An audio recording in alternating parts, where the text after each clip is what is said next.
అనేక ఆరోగ్య ప్రయోజనాలను కలిగి ఉంది మరియు రోగనిరోధక శక్తిని పెంచుతుంది. ఆ తల్లిని ఎండిన తులసి కొమ్మతో దివిటీలు తయారు చేసి వెలిగించాలి. స్త్రీలు గాని పురుషులు గాని ఆబాల గోపాలమెవరు తనను పూజించినా సరే తక్షణమే కరుణించి ఉద్ధరించే తల్లి. ఆ తల్లిని ఇలా ప్రార్థించాలి. గోపా ప్రదక్షిణం నీకిస్తీనమ్మా, గోవిందుడి సన్నిధి నాకీయవమ్మా. గోపా ప్రదక్షిణం నీకిస్తీనమ్మా, గోవిందుడి సన్నిధి నాకీయవమ్మా.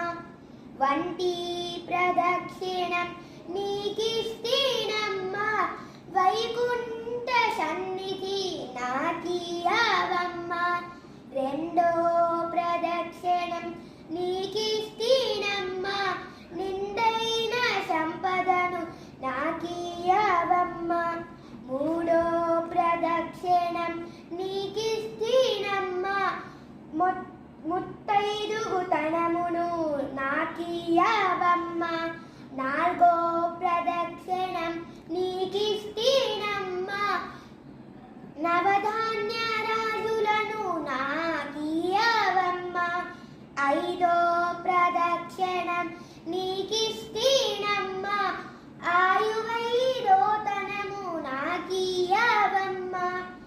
ఆరో ప్రదక్షిణం నీకిస్తీనమ్మా, అత్తగల పుత్రుణ్ణి నాకీయవమ్మా. ఏడో ప్రదక్షిణం నీకిస్తీనమ్మా, వెన్నుని ఏకాంత సేవియవమ్మా. ఎనిమిదో ప్రదక్షిణం నీకిస్తీనమ్మా, యముని చేబాధలను తప్పించవమ్మా.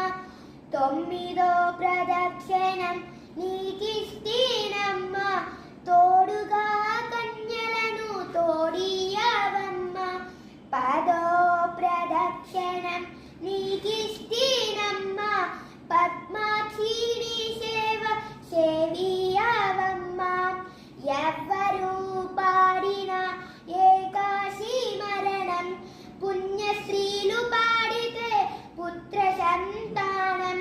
రామ తులసి లక్ష్మి తులసి నిత్యం మా ఇంట కొలువై ఉండి విలసిల్లవమ్మా.